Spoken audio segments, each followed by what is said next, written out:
السلام علیکم ورحمۃ اللہ وبرکاتہ۔ پیارے دوستو، بنی اسرائیل میں ایک نہایت ہی فاسق و فاجر انسان تھا جو اپنی بدکرداریوں سے کبھی باز نہ آتا تھا۔ اہل شہر جب اس کی بدکرداریوں سے عاجز آ گئے تو اللہ تعالیٰ سے اس کے سر سے محفوظ رہنے کی دعا مانگنے لگے۔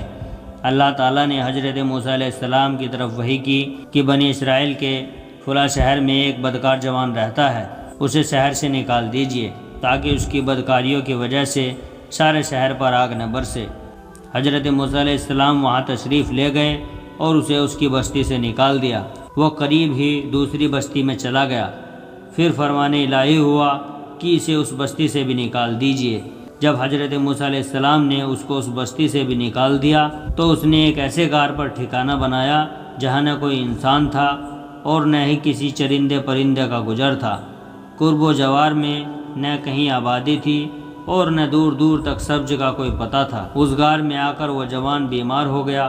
اس کی تیمارداری کے لیے کوئی شخص بھی اس کے آس پاس موجود نہ تھا جو اس کی خدمت کرتا۔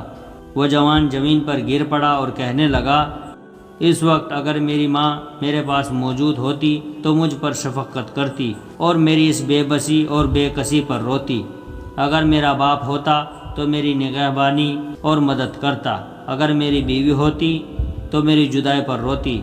اگر میرے بچے اس وقت موجود ہوتے تو کہتے، اے ہمارے رب، عاجز، گنہگار، بدکار اور مسافر باپ کو بخش دے، جسے پہلے تو شہر بدر کیا گیا اور پھر دوسری بستی سے بھی نکال دیا گیا تھا، اور اب وہ غار میں بھی ہر ایک چیز سے نا امید ہو کر دنیا سے آخرت کی طرف چلا ہے، اور وہ میرے جنازے کے پیچھے روتے ہوئے چلتے۔ پھر وہ نوجوان کہنے لگا، اے اللہ، تو نے مجھے والدین اور بیوی بچوں سے تو دور کیا ہے، مگر اپنے فضل و کرم سے دور نہ کرنا۔ تو نے میرا دل عاجزوں کی جدائی میں جلایا ہے، اب میرے سراپا کو میرے گناہوں کے سبب جہنم کی آگ میں نہ جلانا۔ اسی دم اللہ تعالیٰ نے ایک فرشتہ اس کے باپ کے ہم شکل بنا کر، ایک حور کو اس کی ماں اور ایک حور کو اس کی بیوی کی ہم شکل بنا کر، اور غلمان جنت کو اس کے بچوں کے روپ میں بھیج دیا۔ یہ سب اس کے قریب آ کر بیٹھ گئے اور اس کی شدت تکلیف پر افسوس اور آہو جاری کرنے لگے۔ جوان انہیں دیکھ کر بہت خوش ہوا اور اسی مسرت میں اس کا انتقال ہو گیا۔ اب اللہ تعالیٰ نے حضرت موسیٰ علیہ السلام کی طرف وحی کی کہ فلاں غار کی طرف جاؤ، وہاں ہمارا ایک دوست مر گیا ہے، تم اس کے کفن دفن کا انتظام کرو۔ حکم الہی سے حضرت موسیٰ علیہ السلام جب غار میں پہنچے تو انہوں نے وہاں اسی جوان کو مرا ہوا پایا جس کو انہوں نے پہلے شہر اور پھر بستی سے نکالا تھا۔ اس کے گرد حوریں تعزیت کرنے والوں کی طرح بیٹھی ہوئی تھی۔ موسیٰ علیہ السلام نے بارگاہ الہی میں عرض کیا، اے رب العزت، یہ تو وہی نوجوان ہے جسے میں نے تیرے حکم سے شہر اور بستی سے نکال دیا تھا۔